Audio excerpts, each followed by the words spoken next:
Okay, I'll show you how we put a quick lock connection, or how we did on an old angle adapter arm. We had one of these and we put it on the old angle adapter arm. You can see this is the adapter.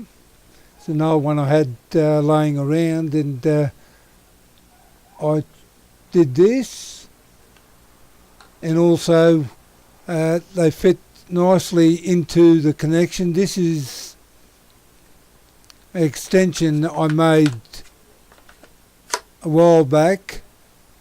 A friend of mine wanted to know what it looked like or how it was set up. So if you're watching this now, this is what it'll look like. And I suppose, well, that's about it.